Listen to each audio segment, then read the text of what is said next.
السلام عليكم ورحمة الله وبركاته.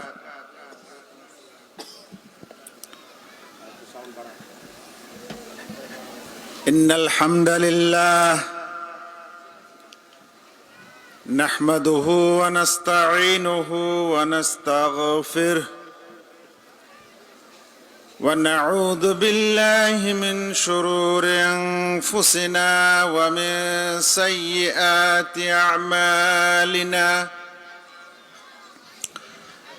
من يهده الله فلا مضل له ومن يضلله فلا هادي له وأشهد أن لا إله إلا الله وأشهد أن محمدا عبده ورسوله أما بعد فإن خير الحديث كتاب الله وخير الهدي هدي محمد صلى الله تعالى عليه وسلم وشر الأمور محدثاتها وكل محدثة بدعة وكل بدعة ضلالة وكل ضلالة في النار. أعوذ بالله من الشيطان الرجيم. بسم الله الرحمن الرحيم. ألف لام ميم. أحسب الناس أن يتركوا أن يقولوا آمنا وهم لا يفتنون ولقد فتنا الذين من قبلهم فليعلمن الله الذين صدقوا وَلَيَعْلَمَنَّ الْكَاذِبِينَ.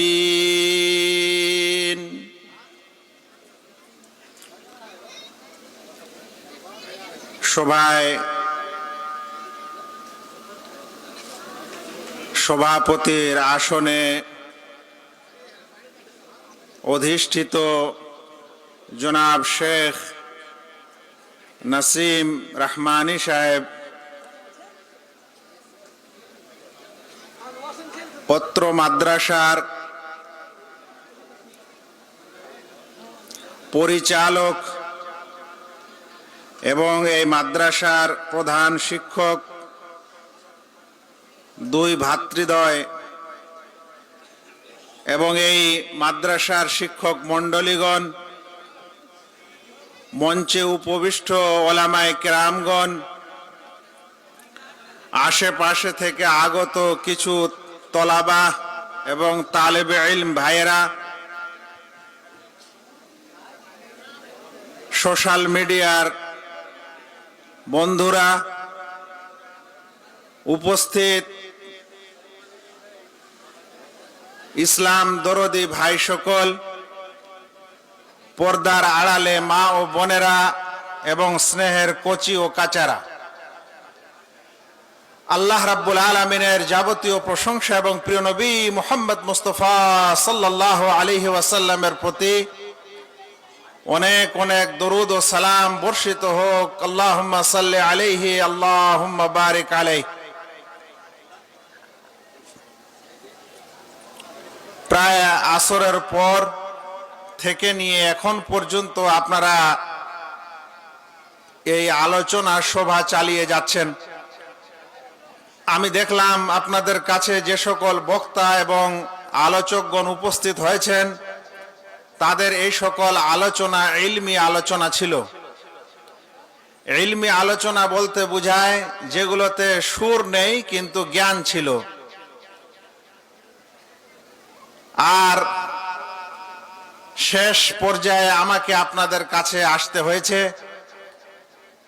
বাইরের সফর ইত্যাদি আমাকে খুব ভারী লাগে। মানুষ ডেট চাইলে খুব কষ্টই পায়, কিন্তু কোথাও দিয়ে দিলে আমার টেনশন বেড়ে যায়। তারপরেও আলহামদুলিল্লাহ আপনাদের মাঝে উপস্থিত হয়েছি দুপুর বেলায়, এবং শেষ বেলায় আপনাদের সামনে কিছু আলোচনার জন্য হাজির হয়েছি। আপনারা আমাদেরকে একটি খুব সুন্দর বিষয় দিয়েছেন, যে বিষয়টির নামকরণ শিরোনাম করা হয়েছে বর্তমান যুগে ফিতনা থেকে বাঁচার উপায়। বর্তমান যুগে বিভিন্ন ফিতনার প্রকাশ ঘটেছে এবং ঘটছে, সেই সকল ফিতনা থেকে কিভাবে বাঁচা যায় এরকম একটি আলোচনার বিষয় আমাকে দেওয়া হয়েছে। আলহামদুলিল্লাহ, আমি আরো আপনাদের এই আলোচনায় বা এই সভায় এবং সভা দেখে প্রভাবিত, যে আজ মানুষ যে জালসাকে বদনাম করেছে মেলা ঠেলা লাগিয়ে, সেরকম কোনো কিছু এখানে নেই, সেরকম সুরওয়ালা বক্তাও নেই, সেরকম পরিবেশও না, এবং জালসা যদি কোনো বদনাম হয়ে যায় তাহলে আপনাদের মতো এই উদ্যোগ ইনশাআল্লাহ প্রশংসনীয়, আল্লাহ যেন কবুল করেন। ভাইরা, আমরা আজ ইনশাআল্লাহ কিছুক্ষণ ধরে বর্তমান যুগে ফিতনা থেকে বাঁচার উপায় নিয়ে আলোচনা করব এবং শুনব। সে কারণে সবচেয়ে প্রথমে আমরা আল্লাহ রাব্বুল আলামিনের একটি আয়াতের সাধারণ অর্থ শুনি। তিনি বলছেন, আলিফ লাম মিম। এর অর্থ আল্লাহ তাআলাই ভালো জানেন, একটি চ্যালেঞ্জ, কোরআনের সৌন্দর্য। বলা হয়েছে এটা আল্লাহ তাআলার একটি রহস্য, যেটা কেউ উন্মোচন করতে পারে না। তবে কিছু মানুষ, কিছু মুফাসসির চেষ্টা করেছেন, আর শেষ পর্যন্ত আল্লাহই ভালো জানেন এর অর্থ বলেছেন। আল্লাহ বলছেন, আহাসিবান নাসু আন ইউতরাকু আন ইয়াকুলু আমান্না। মানুষেরা কি মনে করে যে তাদেরকে ছেড়ে দেওয়া হবে? শুধু এ কথা বলেছে যে আমরা ঈমান এনেছি, তাই তারপরে ছেড়ে দেওয়া হবে? এরকম কি মানুষ মনে করে যে আমরা ঈমান এনেছি, আমরা মুসলমান হয়েছি, আমরা মুসলিম, আমরা মুমিন, এতটুকু বলার পরেই কি আল্লাহ তাআলা মানুষদেরকে ছেড়ে দিবেন? শুনেন, আল্লাহ বলছেন তাদেরকে, তারা কি এরকম মনে করে? ওয়াহুম লা ইফতানুন। আর তাদেরকে কোনো পরীক্ষা করা হবে না, তাদের কোনো আজমাইশ আসবে না, এমনি ছেড়ে দেওয়া হবে। মুমিন হওয়ার পর কিছুই তাদের করা হবে না, কিছুই তাদের পরীক্ষা নেওয়া হবে না। এরকম কি মানুষেরা মনে করে? না, মনে করলে চলবে না। আল্লাহ বলছেন, ওয়ালাকাদ ফাতান্নাল্লাযীনা মিন ক্বাবলিহিম। আমি ইতিপূর্বে যারা এসেছিল তাদেরকেও আমি পরীক্ষায় ফেলেছি, তাদেরও পরীক্ষা নিয়েছি। সেজন্য পরীক্ষা ছাড়া আমরা এই পার পেয়ে যাব এরকম কি আমরা ভাবি? মানে আল্লাহ বলছেন এরকম ভাবলে হবে না, পরীক্ষা তোমাদের আসবেই। তারপরে শুনেন, প্রিয় নবী মুহাম্মদ মুস্তাফা সাল্লাল্লাহু আলাইহি সাল্লাম বলছেন, বাদিরু বিল আমালি ফিতানান। তোমরা সৎ কাজ বেশি বেশি করে করো ফিতনার পূর্বে, ফিতনা আসার পূর্বে তোমরা নেকির কাজ বেশি বেশি করে করো। যেই ফিতনা কাকিতাইল লাইলিল মুযলিম, অন্ধকার তিমির অন্ধকার রাতের মতো হবে। ইউসবিহু ফিহির রাজুলু মুমিনান ওয়া ইউমসি কাফিরান। মানুষ সকাল করবে মুমিন হয়ে, বিকাল করবে কাফের হয়ে। ওয়া ইউমসি মুমিনান ওয়া ইউসবিহু কাফিরান। আর সন্ধ্যা করবে মুমিন হয়ে, আর সকাল করবে কাফের হয়ে। ইয়াবিউ দীনাহু বিআরদিন মিনাদ দুনিয়া। অল্প কিছুর বিনিময়ে, অল্প দুনিয়ার পার্থিব অল্প লাভের বিনিময়ে দিনকে বিক্রি করে দিবে। এরকম ফিতনা আসার পূর্বেই তোমরা নেক আমল, সৎ আমল বেশি বেশি করে করো। এটি হলো আমার বিষয়ের একটি কোরআন থেকে আয়াত এবং একটি হাদিস।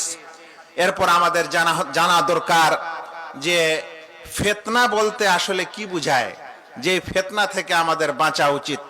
ফিতনা কাকে বলে? ফিতনা শব্দটির আবিধানিক অর্থ যদি খুঁজা যায় এবং কোরআন ও হাদিসে যে শব্দটি এসেছে, যে অর্থ এসেছে, সেই অর্থগুলির মধ্যে 1 নম্বর, ফিতনা মানে হচ্ছে পরীক্ষা, ফিতনা মানে হচ্ছে আজমাইশ, ফিতনা মানে হচ্ছে ফিতনা অনেক সময় হত্যাকেও ফিতনা বলা হয়, অনেক সময় আযাবকেও ফিতনা বলা হয়, অনেক সময় পথ ভ্রষ্টতাকেও ফিতনা বলা হয়। আর সবচেয়ে বড় ফিতনা হচ্ছে কুফর এবং শিরকের ফিতনা। অতঃপর মহিলা এবং মহিলা বিষয়ক কিছু জিনিসকেও ফিতনা বলা হয়। আরবি লেখকরা, সাহিত্যিকরা বলেন যে ফাতান্তু যাহাবা, আমি স্বর্ণকে ফিতনায় ফেললাম। ভাই স্বর্ণ চিনেন তো আমরা? স্বর্ণকে ফিতনা করলাম মানে কি? বলছেন স্বর্ণকে আগুনে জ্বালিয়ে পুড়িয়ে খালেস, একেবারে অরিজিনাল স্বর্ণ যখন বের করা হয়, তখন আপনি যদি পুরাতন স্বর্ণকারের কাছে নিয়ে যান, তাহলে বিশেষ আগুনের বিশেষ টেম্পারেচারে জ্বালানো হয়, পুড়ানো হয়, তারপর শেষ পর্যন্ত অরিজিনাল স্বর্ণ বের হয়। সেই অরিজিনাল স্বর্ণ বের করার এই প্রক্রিয়াটাকে ফিতনা বলা হয়। অর্থাৎ যখন মানুষ বিভিন্ন পরীক্ষা নিরীক্ষায় পড়বে, অতঃপর সেখান থেকে পাশ হয়ে উত্তীর্ণ হয়ে বের হবে, তখন সে ফিতনা থেকে কি হলো? কামিয়াব হলো বা ফিতনায় পাশ করলো। আর যদি ওই ফিতনায় থেকেই যায় আর ওর মধ্যেই যদি নিমজ্জিত থাকে, তাহলে সে হালাক হয়ে গেল, তাহলে সে ধ্বংস হয়ে গেল। ভাইরা, ফিতনার এই অর্থগুলি এক একটি করে যেগুলো কোরআনে এসেছে যদি আমি বলতে যাই, তাহলে এটা একাডেমিক পড়া হয়ে যাবে, কিন্তু 2-3টি অর্থ করব। আল্লাহ রাব্বুল আলামিন কুফর এবং শিরককে ফিতনা বলেছেন। সবচেয়ে বড় ফিতনা হচ্ছে কুফরি করা, শিরক করা, আল্লাহ ব্যতীত অন্যের ইবাদত করা, যেটাকে তাওহীদের বিপরীত শিরক বলা হয়। আল্লাহ বলছেন ওয়াকাতিলুহুম হাত্তা লা তাকুনা ফিতনা, তোমরা তাদের সঙ্গে সংগ্রাম করো, জিহাদ করো, যতক্ষণ পর্যন্ত এই ফিতনা শেষ না হয়, তার মানে কুফর ও শিরক শেষ না হয়। আল্লাহ তাআলা আরো বলছেন বালা মুসিবতকে ফিতনা বলা হয়। যেমন একটু আগে আমি পড়লাম, আহাসিবান নাসু আন ইউতরাকু আন ইয়াকুলু আমান্না ওয়া হুম লা ইফতানুন, মানুষেরা কি মনে করে যে তাদেরকে ছেড়ে দেওয়া হবে এ বলে যে তারা বলেছে আমরা ঈমান এনেছি, অথচ তাদের কোনো পরীক্ষা নিরীক্ষা করা হবে না, তাদেরকে কোনো আজমাইশে ফেলা হবে না, এরকম যেন তারা মনে না করে। এরকম বিভিন্ন অর্থ এবং এই অর্থে ফিতনাটা এসেছে। এখানে আমি বেশি কথা বলে সাধারণ মানুষকে আমি আর বিভ্রান্ত করতে চাই না, কিন্তু এবার শেষের দিকে যাই। এই অর্থের শেষ দিকে যে শরীয়তে ফিতনা বললে যতগুলোই অর্থ হোক না কেন, 2টা অর্থ বুঝায়। একটা হলো মানুষের প্রবৃত্তির ফিতনা, যা মন তাই করে। মন হয়েছে আজকে খাবার দাবার খেতে খেতে, কে জানে খাসির গোস্ত খেতে খেতে মনে পড়েছে শুকরের গোস্তটা যে কত ভালো হতে পারে, এটা একটু খেয়ে দেখলেই হয়, মনে এসছে তাই। আবার ভাবছে এই পেপসি অমুক তমুক তো অনেক খাই, কে জানি এটা মদের বোতলটা তো এরকমই লাগছে, একটু খেয়ে দেখলেই হয়। এই মৌলবীরা তো বলে এগুলা গুনাহ আর পাপ, কিন্তু একটু দুনিয়াতে এসেছে একটু টেস্ট করে নি, দুনিয়াটা মস্ত বড়, খেয়ে দে ফুর্তি করো, এরকম মনে যেগুলো আসে মানুষ করে। এই শরীয়তের কোনো বিধান না মেনেই, না লক্ষ্য করেই মানুষ তার প্রবৃত্তির চাহিদাকে পূরণ করে, এগুলাকে ফিতনা বলা হয়। আর একটা ফিতনা হচ্ছে দ্বীনি বিষয়ের ফিতনা। দ্বীনি বিষয় মানে আমরা যে দ্বীনকে মানি, যে ইসলামকে মানি, যে তাওহীদকে মানি, যে ঈমানকে মানি, এগুলোর মধ্যেই ফিতনা সৃষ্টি হওয়া। তাওহীদকে তাওহীদ মনে করি না, শিরককে শিরক মনে করি না, কুফর কি বুঝি না, নামাজ পড়া না পড়া কিছুই মনে করি না, যাকাত দেওয়া না দেওয়া কিছুই মনে করি না, পিতামাতার সাথে অবাধ্য হওয়া কিছুই মনে করি না, চুরি ডাকাতি কিছুই মনে করি না, হালাল হারাম কিছুই মনে করি না। এগুলো হচ্ছে একটা ফিতনা, একটা গোলযোগ, একটা সমস্যা। ভাইরা, এই ফিতনা প্রকাশ পাবে যেমন যেমন কিয়ামত নিকটে আসবে। আল্লাহ রাসূল সাল্লাল্লাহু আলাইহি সাল্লাম বলছেন, ইন্না বাইনা ইয়াদাই সাআ ফিতানান, কিয়ামতের পূর্বে বহু ফিতনার প্রকাশ পাবে। কাকিতাইল লাইলিল মুযলিম, অন্ধকার রাতের মতো। মানুষ সকাল করবে মুসলমান হয়ে, মুমিন হয়ে, বিকাল হতে হতে কাফের, বিকাল হবে মুসলিম হয়ে, সকাল হতে হতে কাফের। এরকম করে মানুষ এই পৃথিবীতে এমন এক সময় আসবে যে সময় তারা ফিতনাতে পড়বে এবং ফিতনায় তাদেরকে গ্রাস করে নেবে।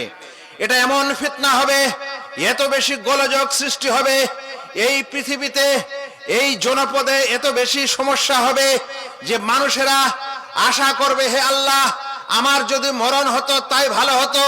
কারণ দিন নিয়ে আর থাকা যায় না, মুসলিম হয়ে আর থাকা যায় না, দাড়ি রেখে আর চলা যায় না, টুপি দিয়ে আর চলা যায় না, আজান দিয়ে আর শান্তি নাই, নামাজ পড়তে পারি না, যাকাত দিতে পারি না, প্রতিষ্ঠান করতে পারি না, দিনের খিদমত করতে পারি না।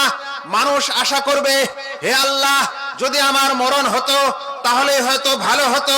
রাসূল করিম সাল্লাল্লাহু আলাইহি সাল্লাম বলছেন, ওয়াল্লাযী নাফসি বিয়াদি, যার হাতে আমার জীবন আছে তার কসম, লা তাযহাবুদ দুনিয়া, এই দুনিয়া শেষ হবে না, হাত্তা ইয়ামুররার রাজুলু আলাল কবরে, যতক্ষণ মানুষ কোন কবরের পাশ দিয়ে না যাবে। কবরের পাশ দিয়ে না যাবে মানে কোন মানুষ কবরের পাশ দিয়ে যাবে, যাওয়ার পর তখন অবস্থাটা ওর এরকম হবে কে ফায়াতামাররাগু আলাইহি ওয়া ইয়াকুল, কবরের মাটিতে তার পাশে গোড়াগুড়ি দিবে আর বলবে, ইয়া লাইতানি কুনতু মাকানা সাহিবি হাদাল কবর, যদি আমি এই কবরবাসী হতাম তাহলে আমার জন্য ভালো হতো, যদি আমি এই কবরওয়ালা হতাম তাহলে আল্লাহ আমার জন্য ভালো হতো। তারপরে বলছেন, ওয়ালাইসা বিহি দ্বীনু ইল্লাল বালা, দিন মানেই মুসিবত, দিন মানেই মুসিবত, ইসলাম মানেই মুসিবত, মুসলিম মানেই মুসিবত। এরকম সময় হবে, ফিতনা এত বেশি প্রকাশ হবে। ভাইরা, একটু সাধারণ নলেজ বা আলোচনা শুনলেন যে আমাদের মহান আল্লাহ তাআলা এবং প্রিয় নবী মুহাম্মদ মুস্তাফা সাল্লাল্লাহু আলাইহি সাল্লাম আমাদেরকে বলেছেন যে ফিতনা বেশি হবে, ফিতনা প্রকাশ পাবে, এত বেশি হবে যে মানুষ নিজের মৃত্যুর কামনা করবে। তাহলে আমাদেরকে এখন চিনতে হবে যে ফিতনা কাকে বলে, কি কি জিনিসকে ইসলামে ফিতনা বলা হয়েছে। যখন আমরা চিনতে পারবো তখন না বাঁচতে পারবো। তাহলে এবার শুনেন যে ফিতনার প্রকার কি, কি কি জিনিসকে ইসলামে ফিতনা বলা হয়েছে। ভাইরা, ফিতনাগুলির মধ্যে একটি ফিতনা হচ্ছে মাল সম্পদের ফিতনা। পৃথিবীতে অর্থ করি, মাল সম্পদ, এর লালসা, এর আশা এবং এটা ইনকাম করার জন্য পৃথিবীর মানুষ এত বেশি মগ্ন হয়ে যাবে যে সে দিনকে, ইসলামকে আর প্রাধান্য দিবে না, মাল দৌলত কিভাবে আসে সেটাকে প্রাধান্য দিবে। শুনেন, আল্লাহ তাআলা কোরআনে বলছেন, ইন্নামা আমওয়ালুকুম ওয়া আওলাদুকুম ফিতনা, তোমাদের মাল সম্পদ, তোমাদের সন্তান সন্ততি হচ্ছে একটি ফিতনা, একটি আজমাইশ, একটা পরীক্ষা। ভাইরা, মাল মানুষকে এমন করে এই পৃথিবীতে এখন পাগল বানিয়েছে। মানুষের অবস্থা মাল সম্পদ অর্জন করতে এত বেশি মানুষ মগ্ন হয়েছে যে মানুষ আর নিজের দেশেও ইনকাম করতে চায় না, কোন রকম করে নিজের বাড়ি থেকে বের হয়ে চলে যাচ্ছে। আল্লাহু আকবার। এরকম ঠান্ডার সিজনে সাইকেল নিয়ে, মোটর সাইকেল নিয়ে, লেপ, কাঁথা, তারপরে ওই সকল গরমের জিনিস ইত্যাদি নিয়ে মুর্শিদাবাদের মানুষ, দিনাজপুরের এরিয়ায়, কিশনগঞ্জের এরিয়ায় সকালে বের হচ্ছে। স্ত্রী ছেলে সাথে নেই, কোনো একটা ঘর যায়, কোন রকম করে ভাড়া নিয়েছে, ভালো করে বাথরুম টাথরুমও নাই, সেখানে রাত্রিবেলা থাকছে। সকাল হচ্ছে, সেই সকল জিনিসপত্র নিয়ে গিয়ে একটা দোকানে একটু চা খেয়ে নিচ্ছে। গোটা দিন একটা গ্রামে, দুইটা গ্রামে, তিনটা গ্রামে ঘোরাঘুরি করার পর সন্ধ্যাবেলায় বাড়ি আসছে। স্ত্রীও নাই, সাথে কেউ নাই, কি খাচ্ছে না খাচ্ছে, এইভাবে 24টা ঘন্টা তার কাটছে, কিন্তু সে কোনোদিন এটা বলছে না যে 5 ওয়াক্তের নামাজটা সহ এই কাজ করব। ও ভাবছে যে একটা গ্রাম শেষ হয়েছে, আরেকটা গ্রামে যেতে পারলে এখানে 500 টাকা হয়েছে, ওখানে 500 টাকা হবে, কিন্তু আল্লাহ তাআলার বিধানের দিকে তার আর কোনো খেয়াল নেই। ভাইরা, এই মানুষ মাল ও দৌলত ইনকাম করতে এত বেশি মগ্ন হয়েছে যে হালাল হারাম বলে কোনো জিনিস মনে করে না। মানুষ মনে করছে তার হাতে যেই পয়সাটা চলে এসেছে সেটাই তার মাল ও সম্পদ, এটা হালাল থেকে আসলো কিংবা হারাম থেকে আসলো সেটা দেখার কোনো দরকার মনে করছে না, সেটা দেখার কোনো প্রয়োজন মনে করছে না, মনে করছে পয়সা এসেছে হয়ে গেছে। বলেন ওইসব মানুষকে কি বলবেন যারা ইতিপূর্বে মানুষের মোবাইলে এই গানের চিপস ভরে দিত, ডাউনলোড করে দিত, সিডি, এগুলা এর চাইতে নোংরা, জেনা, বেবিচারের ফটো ফিল্ম কি আছে এগুলাকে দেওয়ার পর ওগুলা থেকে টাকা নিয়েছে এবং খেয়েছে। আস্তাগফিরুল্লাহ। মানুষ চিন্তাও করতে পারে না ওটা থেকে সে ইনকাম করেছে। আবার এরকমও কিছু মানুষ আছে যার টাকা পয়সা তার হাতে আছে, সকাল বিকাল সুদের উপর দিতেই থাকে, সুদ আসতেই থাকে, সে খেতেই থাকে, কিছুই মনে করে না। হালাল হারামের কথা বলছেন, আপনাদের এরিয়ায় তো নাকি সবচেয়ে বেশি ওই টানাটানির বিষয়টা আছে। প্রত্যেক বাড়িতে যদি ওই টানাটানি জিনিস তৈরি হয় আর ওটার ইনকাম দিয়ে যদি আপনিও খান, আপনার বাচ্চাদেরকেও খাওয়ান, আর সব যদি খেয়ে যদি এটা মানুষ হন, তাহলে আপনার ইবাদতটা কেমন করে কবুল হবে, আপনার দোয়াটা কেমন করে কবুল হবে, আপনার মাল ও দৌলতে বরকতই বা কেমন হবে। আপনি বলছেন ভালো মা তৈরি করব, বাড়িতে আবার 1 কাটার ওই পাতা কিনে দিয়েছে, তো মাটা কেমন করে ভালো হবে? ভাইরা, সেজন্য বলছিলাম যে আল্লাহ রাব্বুল আলামিন এই মাল ও দৌলতকে ফিতনা বলেছেন, এই মাল ও সম্পদকে ফিতনা বলেছেন। যদি এটা সঠিক নিয়মে উপার্জন না করা হয় তাহলে এটা ফিতনা, আর যদি এটা সঠিক নিয়মে উপার্জন করা হয়, ওর হক আদায় করে, যাকাত আদায় করে ভালো কাজে ব্যয় করা হয়, তাহলে কিন্তু এটা ফিতনা নয়। বিষয়গুলি অনেক আছে, আমি এই প্রথম পয়েন্টে এখানে রাখলাম। একটি রাসূল করিম সাল্লাল্লাহু আলাইহি ওয়াসাল্লামের এ সম্পর্কে হাদিস শুনেন।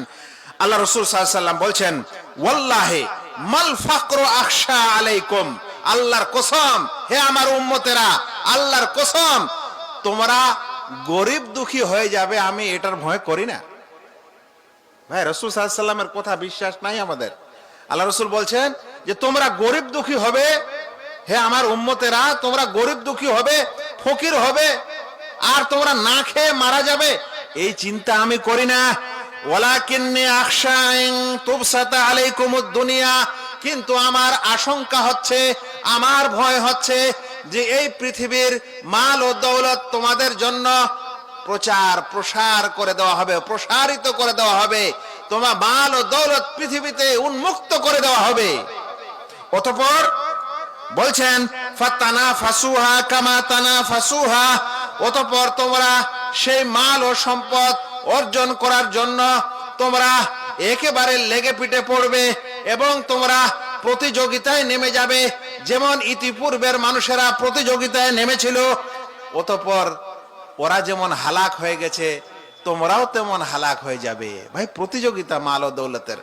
আল্লাহু আকবার।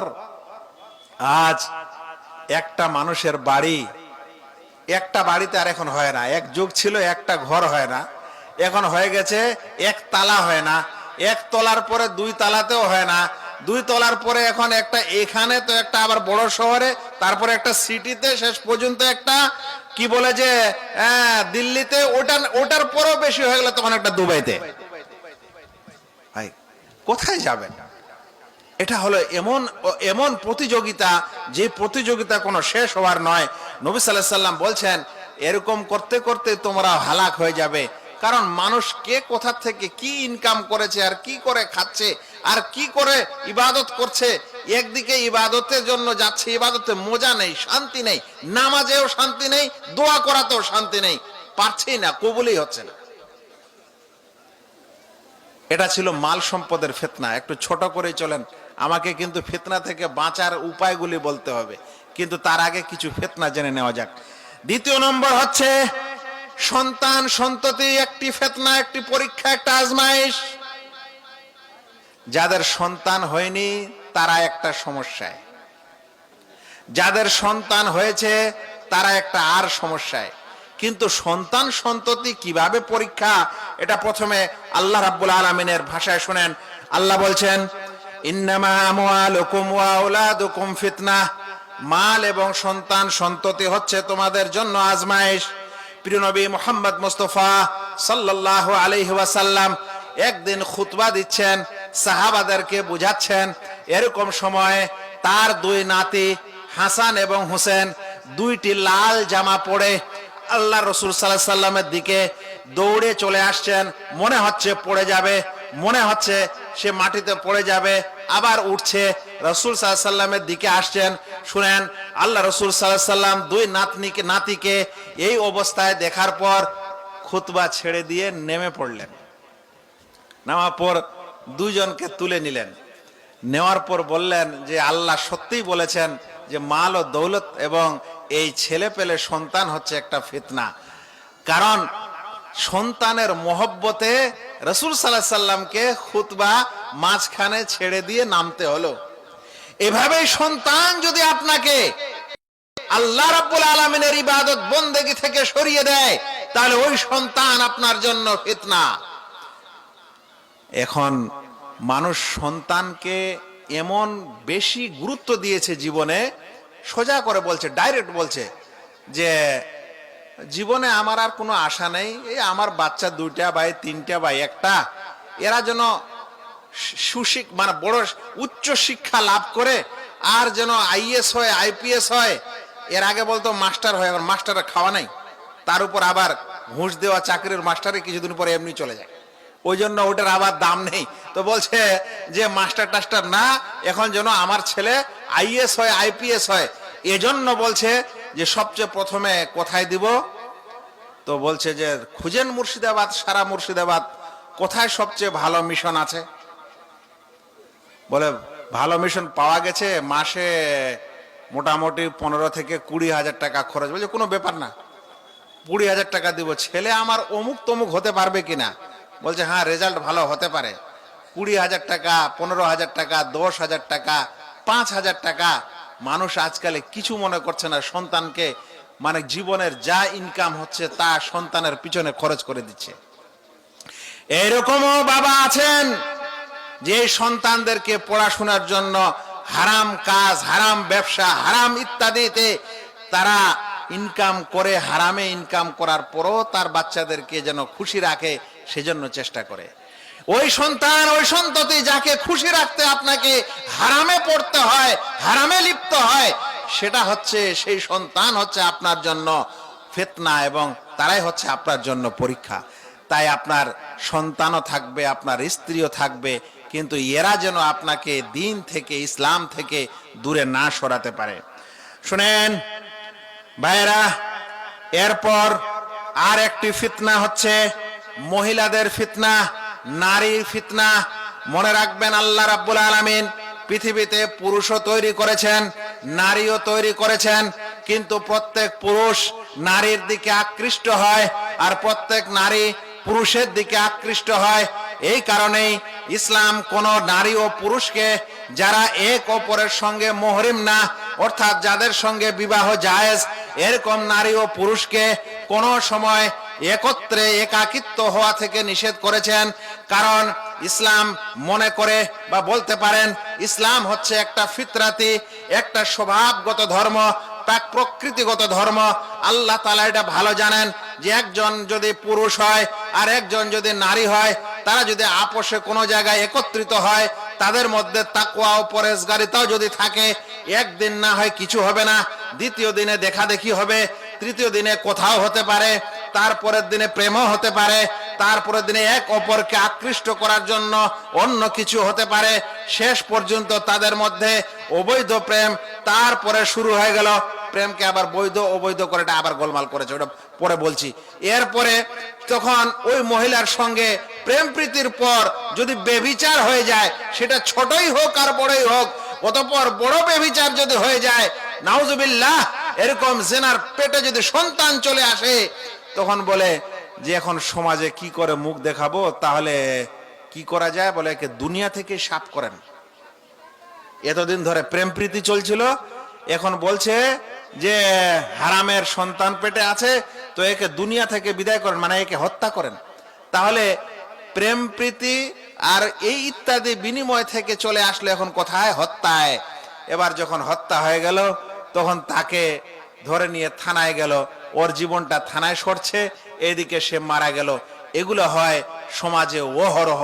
এর চেয়েও জঘন্য নারী ও পুরুষের ঘটনা দেখা যায়। কোন বিবাহিতা মহিলা তার সন্তান, স্বামী সবকে ছেড়ে চলে গেছে কোন পুরুষের সাথে, আল্লাহু আকবার।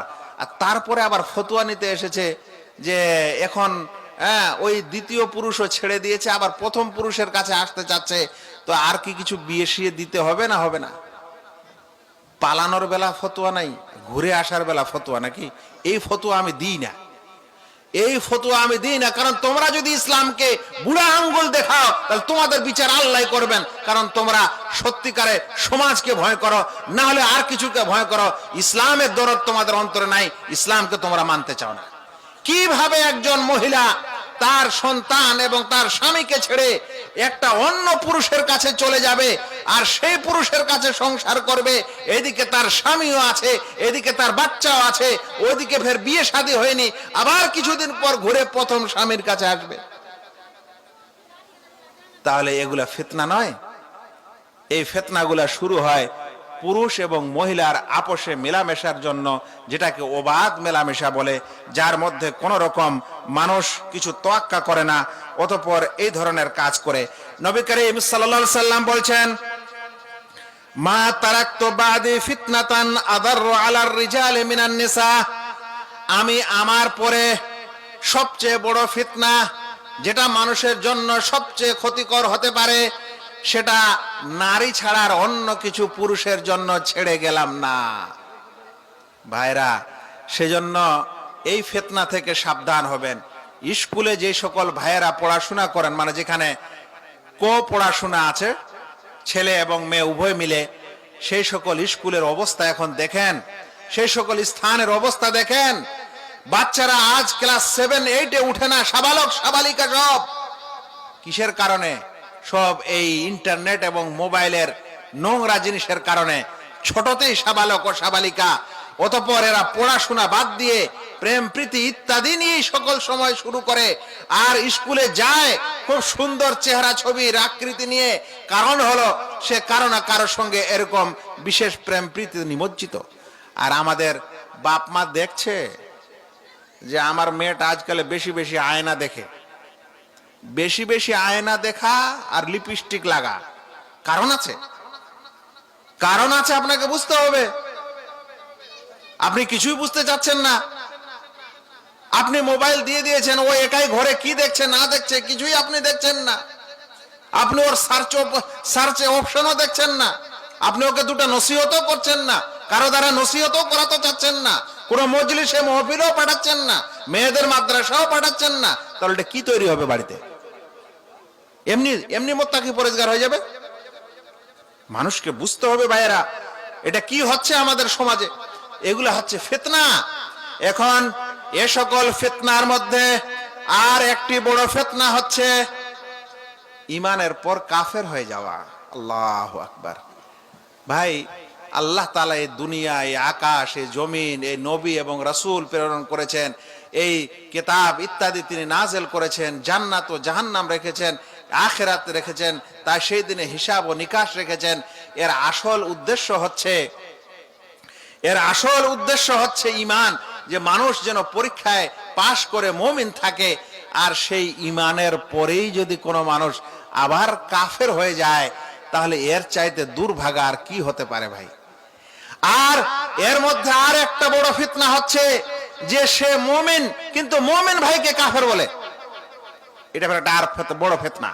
একটা হলো নিজে কাফের হয়ে যাওয়া, আর একটা হলো অপরকে কাফের বলা। আজ সমাজে কিছু মানুষ এমন এমন কিছু যুবক, এমন কিছু মানুষ, তাদের মাথায় কিছু সংশয় ঢুকেছে, কোন মানুষ কিছু কাজ করলেই ওকে খালি ঘুরে ফিরে কাফের ফতোয়াটা দিতে পারলেই কামিয়াব। জানেন, এই ইসলামের ইতিহাসে সবচেয়ে প্রথম ইসলামীর জামাত থেকে যে দল বের হয়ে গেছিল, হওয়ার পর নিজেকে মুসলমানদের থেকে পৃথক করে নিয়েছিল, সেই দলটি পৃথিবীর মুসলিমদেরকে কথা বলেছিল যে তোমরা বড় গুনাহ করলেই কাফের হয়ে যাবে, তোমাদের আর ইমানে থাকা যাবে না, দুনিয়াতেও তোমরা কাফের, আখিরাতেও তোমরা কাফের, কাফের সাথে তোমরা জাহান্নামে চিরদিন থাকবে। তার মানে এই বর্তমান যুগে যে আমাদের অবস্থা, ওই ফিরকা, ওই খারেজি ফিরকা তার নাম, সে যদি এখন আপনাকে যে কোনো বড় গুনার কারণে কাফের বলে, তাহলে আপনার এরকম কোন মুসলিম ভাইয়ের ভুল ত্রুটির কারণে কাফের ফতোয়া দেওয়া মানে ওই খারেজি শুভা ও সংশয় আপনার জেহেনে, আপনার মস্তিষ্কে লালন করা। ভাই, ইমানের পর কুফর বলা অত সহজ জিনিস না। রাসূল করিম সাল্লাল্লাহু আলাইহি ওয়াসাল্লামের যুগে এক সাহাবী, তিনি যুদ্ধে গেছেন, যুদ্ধে যাওয়ার পর একটা বিক্ষিপ্ত লোককে পেয়েছেন। তো যখন ওকে মারতে গেছে তখন ও বলেছে লা ইলাহা ইল্লাল্লাহ, কিন্তু তাও মেরে দিয়েছেন। আর একটা ঘটনা এসেছে যে যুদ্ধের ময়দানে যখন মানে সেই কাফের ব্যক্তিটা অনেকগুলো মুসলিমকে শহীদ করে দিল, আর একজন সাহাবী বলছেন যে আমি ধীরে ধীরে ধীরে ধীরে সুযোগ খুঁজে তাকে এখন আমি হত্যা করব, এরকম সময় বলছে লা ইলাহা ইল্লাল্লাহ, তো আমি ওকে হত্যা করেই দিলাম। দেওয়ার পর আল্লাহ রাসূল সাল্লাল্লাহু আলাইহি সাল্লামের কাছে এসেছেন, এসে আল্লাহ রাসূল সাল্লাল্লাহু আলাইহি সাল্লামকে বলছেন, তো আল্লাহ রাসূল বলছেন যে তুমি তাকে লা ইলাহা ইল্লাল্লাহ বলার পরও হত্যা করে দিলে? বলছে হ্যাঁ আল্লাহ রাসূল, ও আমাকে লা ইলাহা ইল্লাল্লাহ ভয়ে বলেছিল, ও এখন মরবে, হত্যা হয়ে যাবে, এই ভয়ে বলেছিল আল্লাহ রাসূল। তখন আল্লাহ রাসূল বললেন যে তাও তুমি তাকে হত্যা করে দিলে? তুমি কি তার অন্তরটা চিরে দেখেছিলে যে সে মুসলমান ভয়ে বলেছিল না আসলে হয়েছিল? তার মানে যে ব্যক্তি লা ইলাহা ইল্লাল্লাহ বলে ঈমান আনে, তাকে আপনি কাফের বলতে পারেন না। জানেন, ওই ব্যক্তি সে বলতো যে আমি আল্লাহ তাআলার কাছে আশা করতাম যে যদি আজ মুসলমান হতাম তো ভালো হতো, কারণ মুসলমান যেদিন মানুষ হয় তার পিছনের গুনাহগুলি ক্ষমা হয়ে যায়। তো আমি এরকম একটা বড় গুনাহ করে ফেলেছি, যদি আজ মুসলমান হতাম তাহলে আমার খুব ভালো হতো। সেই সাহাবীর রাসূল সাল্লাল্লাহু আলাইহি সাল্লামের মৃত্যু হয়ে যায়, তারপরে আবু বকর রাদিয়াল্লাহু তাআলার মৃত্যু হয়, তারপরে উমর রাদিয়াল্লাহু তাআলার মৃত্যু হয়, তারপর উসমান এবং তারপর আলী রাদিয়াল্লাহু তাআলা আনহু আসেন, এবং সেই সকল যে যুদ্ধ বাদে সাহাবীদের মধ্যে, ওই সাহাবীদের মধ্যে ইনি এক সাহাবী ছিলেন যিনি যুদ্ধে যাবেন না। সহিহ মুসলিমের বর্ণনা বলছে যে আমি বাড়িতে থাকবো, যাব না, তোমরা এই দলে যাও না ওই দলে যাও, আমি কারো দলে যাব না। তারপর একজন সাহাবী এসে তাকে বলছেন যে চলো, সবাই যুদ্ধে যাচ্ছে, তুমি যাবে না? তো ওই সাহাবী বলছে যে ওই বড় পেটওয়ালা যদি যুদ্ধে যায় জুলবুতাইন, তাহলে আমি যুদ্ধে যাব, না হলে যাব না। ওই জুলবুতাইন মানে ওই সাহাবী যিনি লা ইলাহা ইল্লাল্লাহ বলার পরও হত্যা করে দিয়েছিলেন, উনি এখন এটা ভেবে নিয়েছেন, মানে উনি এটা শিক্ষা পেয়েছেন যে লা ইলাহা ইল্লাল্লাহ যারা বলে তাদেরকে সহজে কাফের বলতে নেই এবং তাদেরকে কাফের বলা যায় না। সেই কারণে এই সাহাবী বলছেন আগে ওকে বলো, ও যদি যুদ্ধে যায়, কারণ রাসূল সাল্লাল্লাহু আলাইহি সাল্লাম যে ওকে ধমক দিয়েছিল আর যা হয়েছিল ঘটনা, ও যদি যুদ্ধে যায় তাহলে আমি যাব, কারণ এই যে সাহাবাদের মধ্যে দ্বন্দ্ব লেগেছে, এরা সবাই লা ইলাহা ইল্লাল্লাহ বলে, কার দিকে যাব আমি? একে বললেও লা ইলাহা ইল্লাল্লাহ ওয়ালাকে হত্যা করা হবে, ওইদিকে গেলেও লা ইলাহা ইল্লাল্লাহকে হত্যা করা হবে, এই জন্য আমি যুদ্ধে যাব না, আমি দূরেই থাকলাম। আজ আমরা মুসলমান হয়েছি একটা শেষ জামানায়, এমন অবস্থা, সেখানে যদি আমরা কোথায় কোথায় যাকে তাকে কাফের, যাকে তাকে কাফের, যে কোনো কারণে কাফের, কাফের বলার মানে এত আমাদের স্পর্ধা আর এত আমাদের এটা সস্তা বিষয়, মনে হচ্ছে যে দুনিয়ার ইলম কালামের কিছু দরকারে নেই, যাই মন তাই বলে দিব। আরে ভাই, আল্লাহ তাআলা সওয়াবেও রেখেছেন, গুনাহও রেখেছেন। আর মুমিন মানুষ, তার যদি গুনাহ হয় তাহলে গুনাহ ক্ষমার জন্য অবকাশও রেখেছেন, সেজন্য তওবা রেখেছেন। এবং আখিরাতে একজন তাওহীদবাদী মুসলিম যে শিরক করেনি, তার ক্ষমা হওয়ার জন্য অনেকগুলো অবকাশ রেখেছেন। আল্লাহু আকবার। রাসূল সাল্লাল্লাহু আলাইহি সাল্লামের সুপারিশ, তারপরে ফেরেশতাদের সুপারিশ, তারপরে মুমিন ভাইদের সুপারিশ, এরকম বিভিন্ন সুপারিশের সেখানে স্তরও আছে। কোনো না কোনো ক্ষেত্রে তার মাফ হওয়ার সম্ভাবনা। আল্লাহু আকবার। আল্লাহ রাসূল সাল্লাল্লাহু আলাইহি সাল্লাম সেই সকল মুমিন বান্দারা যারা পুল সিরাত পার হয়ে যাবে, পুল সিরাত যখন পার হবেন, ওই সকল মুমিন যারা পার হয়ে গেলেন, মানে পাশ হয়ে গেলেন, এখন জান্নাতে যাবেন, কিন্তু জান্নাতের দরজা আর এই পুল সিরাতের মাঝে তাদেরকে দাঁড় করে রাখানো হবে। আর সেই স্থানে ওই সকল মানুষ যারা পার হয়েছে, তারা আল্লাহ তাআলার সঙ্গে বিতর্ক শুরু করবে, আল্লাহ আমাকে তুমি এই জান্নাত দিচ্ছ, কিন্তু আমার অমুক সাথী আমার সাথে দুনিয়াতে নামাজ পড়েছিল, আমার সাথে দুনিয়াতে রোজা করেছিল, যাকাত দিয়েছিল, ওকে আপনি জাহান্নাম দিলেন কেন? তখন আল্লাহ তাআলা বলবেন, যাও যাও বের করে আনো ওকে। এগুলো সব সই গল্প না, আমি দলিলগুলা বলছি, সময় লেগে যাবে। এবার আল্লাহ তাআলা যখন ওই মানুষকে ক্ষমতা দিবেন যে যাও তুমি জাহান্নাম থেকে বের করো, তো ও যখন জাহান্নামে ঢুকবে, তখন বলছে যে কিছু মানুষ তার এতখানি পর্যন্ত জ্বলে গেছে, কারো এতখানি পর্যন্ত, কারো এতখানি পর্যন্ত, আর কিছু মানুষের সবটাই জ্বলে গেছে, কিন্তু চেহারার গোলাকারটা বাকি আছে। আর কিছু মানুষের সাজদার স্থানটা আগুনে খায়নি। আল্লাহু আকবার। আগুনকে সেই সাজদার স্থানকে খাওয়া নিষেধ করে দেওয়া হয়েছে। সে ব্যক্তি তাদেরকে সবকে বের করবেন, করার পর তখন আল্লাহকে বলবেন, হ্যাঁ আল্লাহ তাআলা বের করে নিয়েছে, আমার বন্ধুদের সাথীদের বের করেছে। বলে যাও যাও আরো যাও। যার অন্তরে এক দিনার, মানে এক দিনার, এটা পয়সার একটা বিশেষ একটা আকার, বলছে এতখানে যদি ঈমান থাকে ওকে বের করে যাও। আল্লাহ বের করে আনার পর বলবেন, আল্লাহ ওকেও বের করেছি, এক দিনারওয়ালা ঈমানওয়ালাকেও বের করেছি। বলছে আবার যাও, আধা দিনারওয়ালা যদি ঈমান থাকে ওকেও বের করো।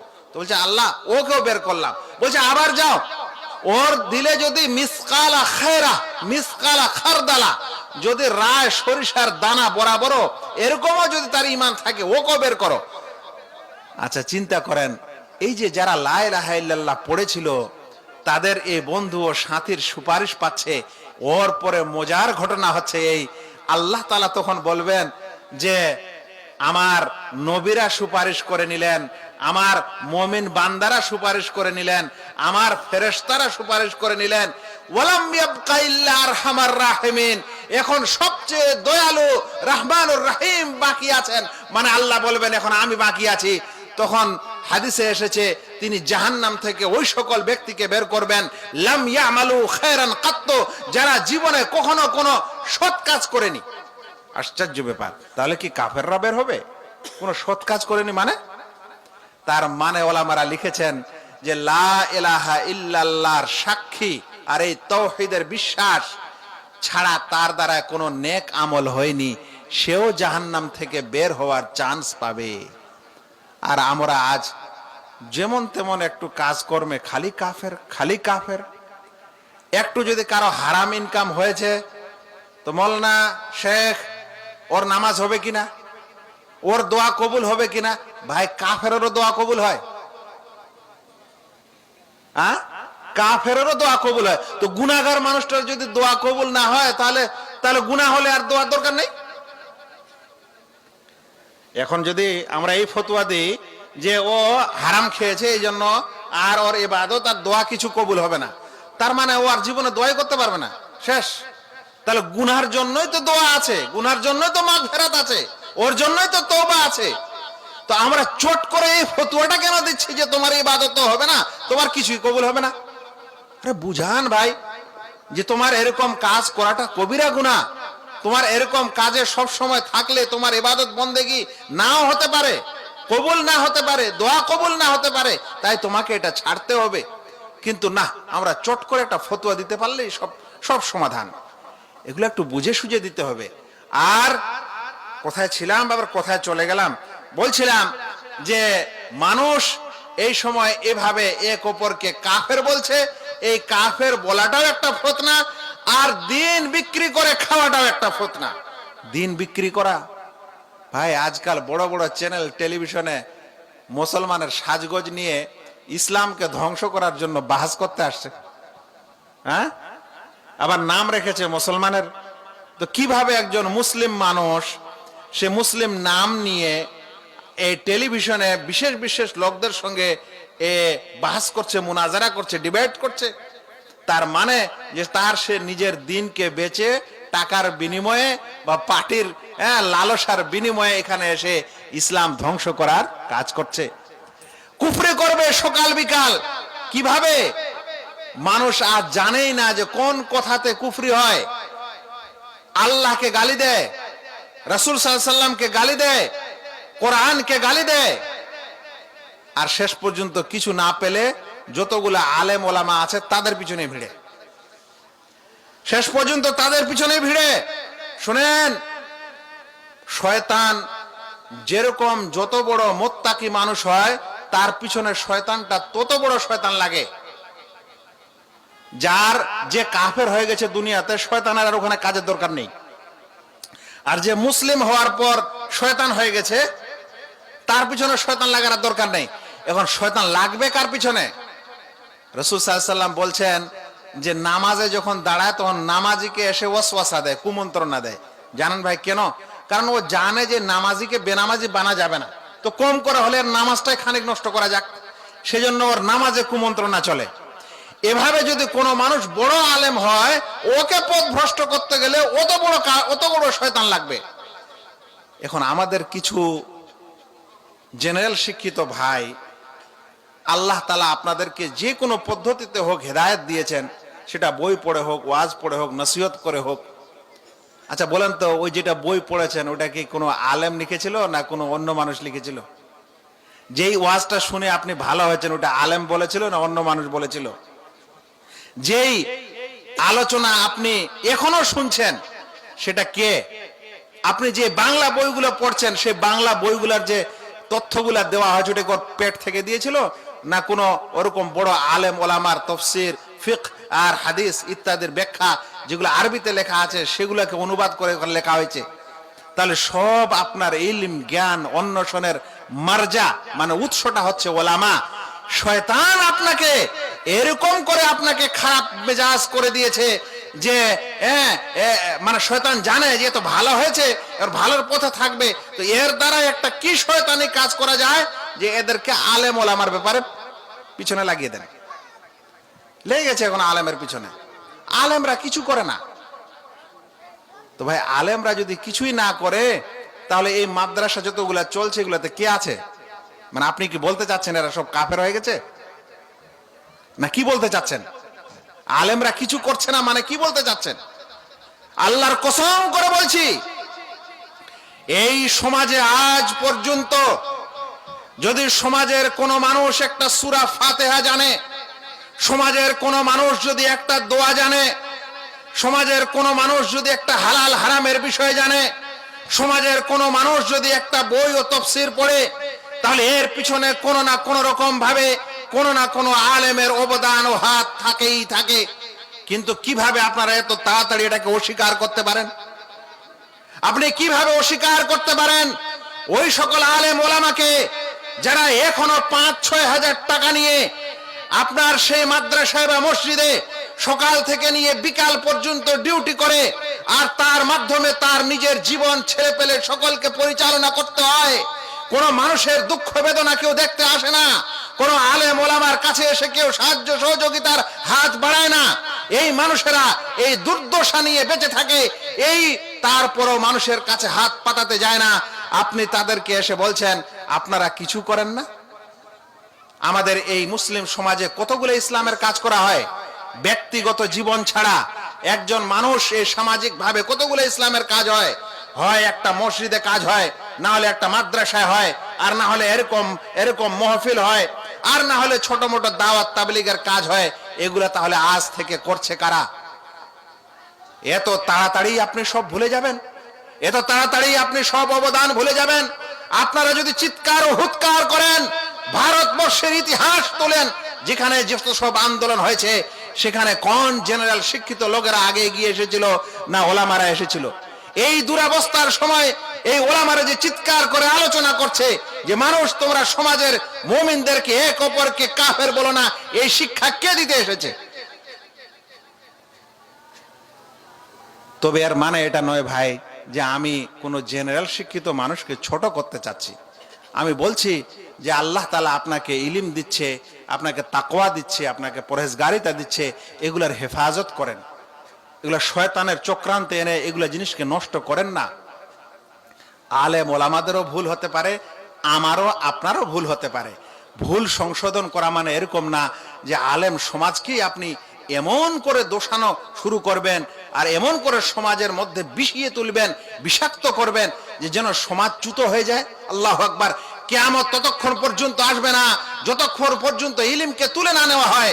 আর ইলম তুলে নেওয়া হবে ওলামাদের মৃত্যু দ্বারা, ওলামাদের মরণ হবে, আর ইলম দেওয়ার কেউ থাকবে না, সঠিক ইলম বলার থাকবে না। রাসূল করিম সাল্লাল্লাহু আলাইহি সাল্লাম বলছেন ওই সময় কোন মানুষ কারো কাছে সমাধান নেবে, কিন্তু তাকে এমন সমাধান দেওয়া হবে যেটা কোরআন হাদিসের সমাধান নয়, সেটা পথভ্রষ্ট হবে এবং সেও পথভ্রষ্ট হবে, মানুষকেও পথভ্রষ্ট করবে। কিন্তু আজ যদি দিনদার পরেজগার মানুষেরাই ওলামাদের ব্যাপারে এরকম শুরু করে দেয়, তাহলে আল্লাহ তাআলা তো আলেমদের মৃত্যু দিয়ে ইলম তুলে নিতে চাচ্ছেন, এখন ওলামাদেরকে সমাজের ধারা থেকে বিচ্যুত করতে চাচ্ছেন। আল্লাহু আকবার। আপনি কোন আলেম মানুষের জীবনী দেখেছেন ভাই? আপনি 5-10 হাজার টাকা দিয়ে জীবন যাপন করে এরকম মানুষের বাড়িতে একবার গেছেন? তার পরিবারকে দেখেছেন? তাদের সাধারণ জীবন যাপনকে কোনোদিন দেখেছেন? না ভাই, আল্লাহ আপনাকে একটু মাস্টারের চাকরির 80-90 হাজার টাকা বেতন দিয়েছে, এই জন্য এরকম ফতোয়া শুরু করেছেন। এটা নিজেকে চিন্তা করেন। যারা সমাজে এরকম করছেন, আপনারা সঠিক সিদ্ধান্ত এবং সঠিক কিছু করছেন না, বরং শয়তানি ফাঁদে পা দিয়ে নিজেরও আমল নষ্ট করছেন, সমাজেরও করছেন, সবারই করছেন। এ থেকে বিরত থাকেন। আমি কোথায় ছিলাম যেন ভাইরা? এরপর ফিতনার আর একটি বড় ফিতনা হচ্ছে এই পৃথিবীতে হত্যা বেশি হবে, হত্যাযজ্ঞ চলবে। মানুষ বুঝবে না তাকে কেন হত্যা করা হয়েছে, আর যাকে হত্যা করা হয়েছে সেও বুঝবে না কেন হত্যা করা হলো। নবী করিম সাল্লাল্লাহু আলাইহি সাল্লাম বলছেন, ওয়াল্লাযী নাফসি বিয়াদিহি, যার হাতে আমার জীবন আছে তার কসম, লা ইয়াতিয়ান্না আলান নাস জামান, মানুষের কাছে অবশ্যই এমন এক সময় আসবে কে লা ইয়াদরিল কাতিল ফি আইয়ি শাইইন কাতাল, হত্যাকারী বুঝবে না যে সে কেন কাকে হত্যা করলো, ওয়ালা ইয়াদরিল মাকতুল, আর যাকে হত্যা করা হয়েছে সেও বুঝবে না আলা আইয়ি শাইইন কুতিল, কেন তাকে হত্যা করা হলো। একটা ঝান্ডা নিয়ে মিছিল করতে বের হয়েছেন, মিছিলের ইস্যুটা কি, ওই মিছিলটা আপনার জন্য করা জায়েজ কিনা, ওই দাবিটা আপনার জন্য তোলা জায়েজ কিনা, ওইদিকে বন্দুকের গুলি খেয়ে মরে গেলেন। বলেন তো কি কারণে মরলেন? কারণ স্পষ্ট করে বলতে পারবেন না। এমন সমাজ, এমন অবস্থা হয়েছে বা হবে। শুনেন, আরো একটা সমস্যা ঘটবে, সেটা হলো পৃথিবীতে ভালো মন্দ উল্টা উল্টি হয়ে যাবে, ভালো মন্দ হয়ে যাবে, মন্দ ভালো হয়ে যাবে, খারাপ ভালো হয়ে যাবে, ভালোকে খারাপ মনে করা হবে। হ্যাঁ, এখন আলেম ওলামারাই খারাপ, তাহলে এখন আর কি হলো? এটা হলো না? হ্যাঁ, আস্তাগফিরুল্লাহ, আল্লাহু আকবার। মানে রাসূল সাল্লাল্লাহু আলাইহি ওয়াসাল্লামের কথাগুলির কতখানি মানে দূরদর্শিতা, এবং এটা আল্লাহর পক্ষ থেকে কতখানি রাসূল করিম সাল্লাল্লাহু আলাইহি ওয়াসাল্লামকে এই ভবিষ্যৎবাণী করার কথা এসেছে, আদেশ এসেছে। আল্লাহ রাসূল সাল্লাল্লাহু আলাইহি ওয়াসাল্লাম বলছেন, সায়াতি আলান নাস খাদ্দাআত, এমন এক যুগ আসবে যে যুগে প্রতারণা ছেয়ে যাবে, ধোঁকা দেওয়া ছেয়ে যাবে। ইউসাদ্দাকু ফিহাল কাযিব, মিথ্যুককে সত্য মনে করা হবে। ওয়া ইউকাযযাবু ফিহা সাদিক, আর সত্যবাদীকে মিথ্যুক মনে করা হবে। ওয়া ইউতামানু ফিহাল খায়েন, আর খেয়ানতকারীকে আমানতদার মনে করা হবে। ওয়া ইউখাওয়ানু ফিহাল আমিন, আর আমানতদারকে খেয়ানতদার মনে করা হবে। ওয়া ইয়ানতিকু ফিহার রুয়াইবাদা, আর এই সমাজে রুয়াইবাদা কথা বলবে। রুয়াইবাদাটা কি জিনিস? এমন একটা শব্দ আল্লাহ রাসূল বললেন যে সাহাবারাও বুঝলেন না। বলছেন আল্লাহ রাসূল, কিলা ওয়ামার রুয়াইবাদা, রুয়াইবাদা কথা বলবে, রুয়াইবাদাটা কি আল্লাহ রাসূল? আল্লাহ রাসূল তখন বলছেন, আর রাজুলুত তাফিহু ইয়াতাকাল্লামু ফি আমরিল আম্মা, সাধারণ মানুষ আন্তর্জাতিক বিষয়ে কথা বলবে। এর অনুবাদটা যদি এরকম করি বর্তমান সমাজে, তো এটাই যে সাধারণ মানুষ আন্তর্জাতিক সম্পর্কে কথা বলবে। মোড়ে রাস্তার ঘাটে আন্তর্জাতিক বিষয়, যে সৌদি আরব অমুক জায়গায় যুদ্ধ লেগেছে, কি করলো কি করলো না, আরব দেশের মানুষেরা এরকম হয়েছে, তারা সেরকম হয়েছে, এরা তো মুসলমানের মধ্যেই না। আর সে বসে আছে কিন্তু আপনার এই কি বলে যে শমশেরগঞ্জ না সুতি থানার অমুক গলিতে। নিজে তুমি ইসলামের কতখানি খিদমত করেছো?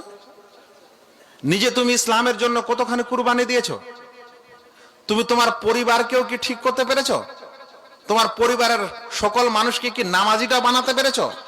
শুদ্ধ করে কোরআন পড়াতে শিখিয়েছো? দোয়া শিখিয়েছো? ইসলামের কুরবানি, ইসলামের জন্য কতখানি কুরবানি দিয়েছো?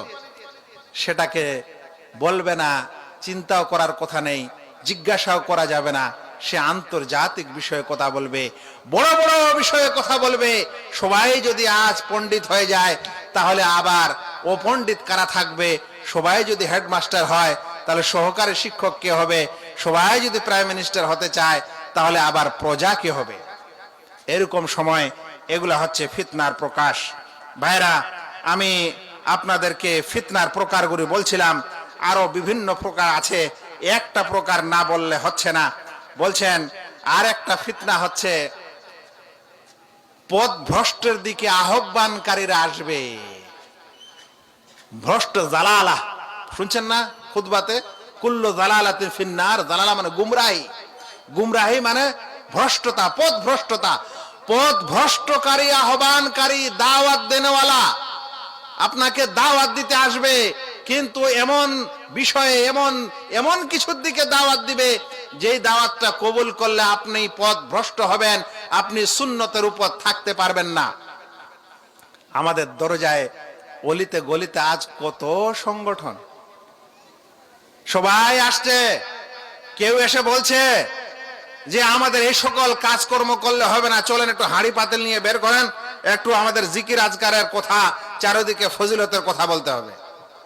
একটা দাওয়াত দেনেওয়ালা এই দাওয়াত দিয়ে চলে গেল, দু চারটা মানুষকে টুপি টুপি পরিয়েও নিয়ে গেছে।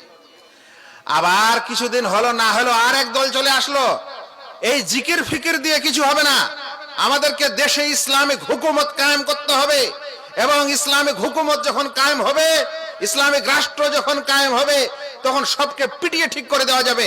এই জন্য চলেন আমাদের সাথে আমরা যাই। পিপি এবিসিডি কি সব ফ্রন্ট ফ্রন্ট বানিয়ে রেডি।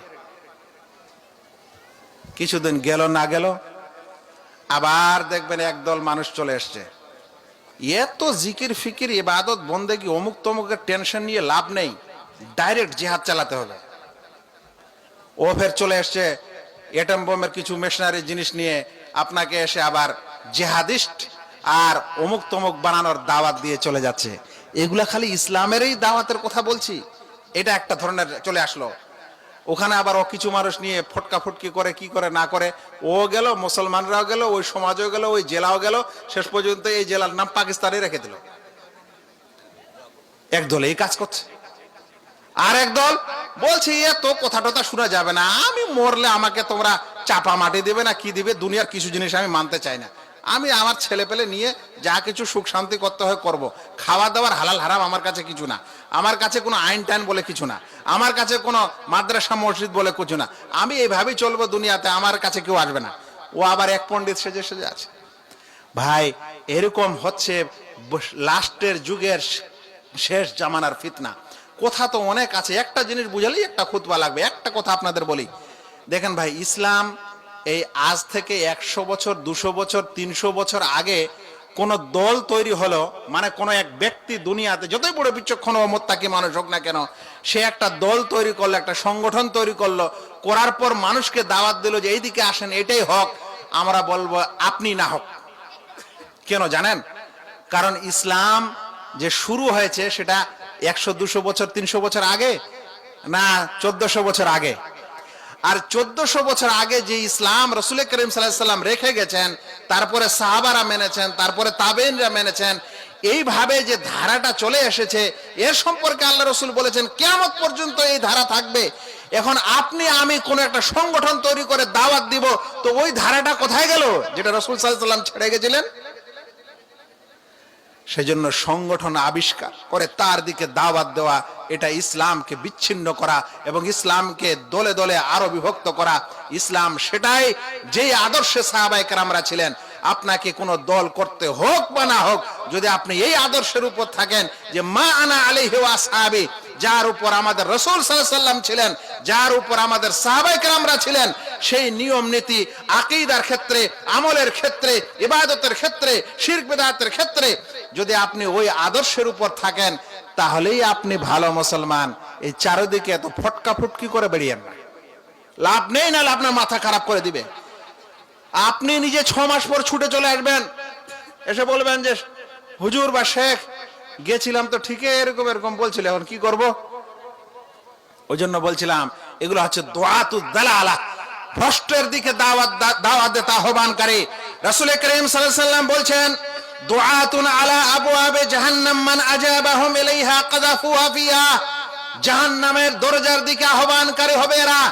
যদি কেউ এদের আহ্বান শুনে তাহলে তারা জাহান্নামে তারাও যাবে, ওরাও যাবে।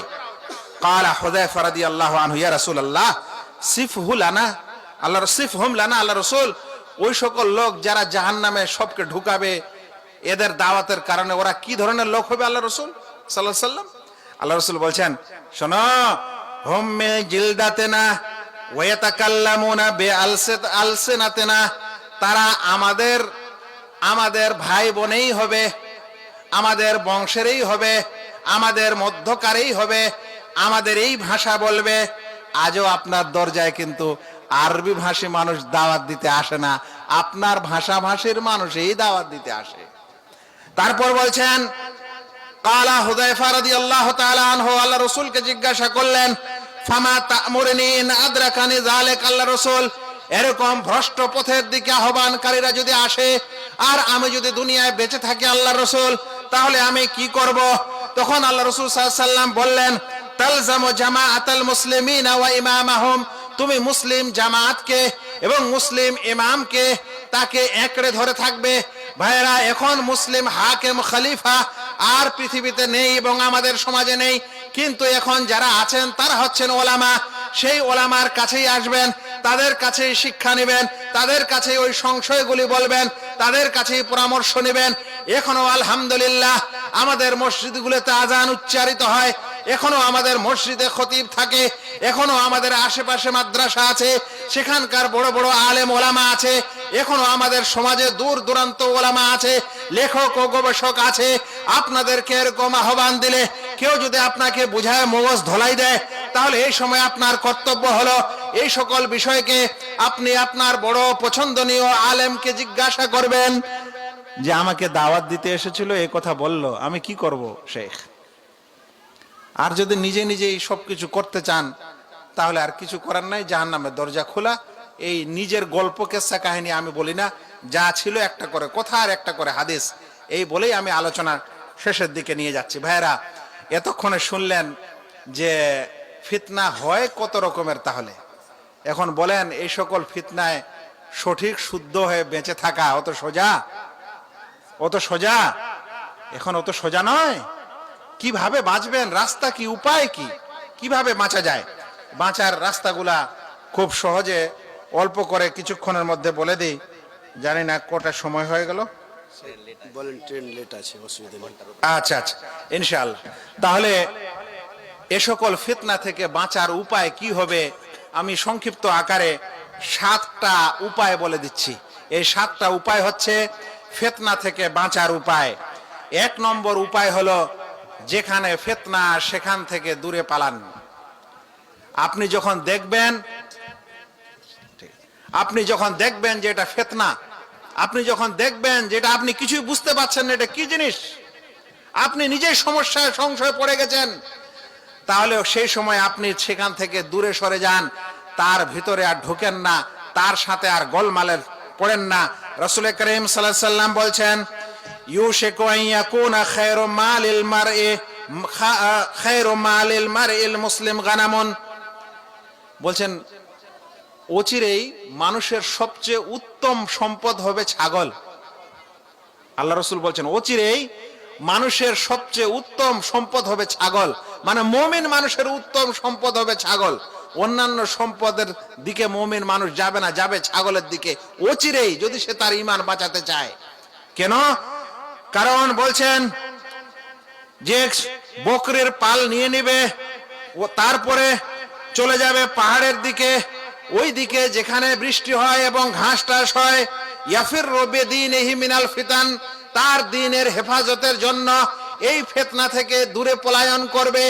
যদি এরকম ফিতনার প্রকাশ হয় আর এই গোলযোগ সৃষ্টি হয় এবং দিনের সমস্যা হয়, বুঝা না যায়, দিন আপনার বিপদে পড়তে লাগে, তাহলে এরকম সময় ছাগলের পাল নিয়ে দূরে পালিয়ে যান, এটাই আপনার জন্য নিরাপদ।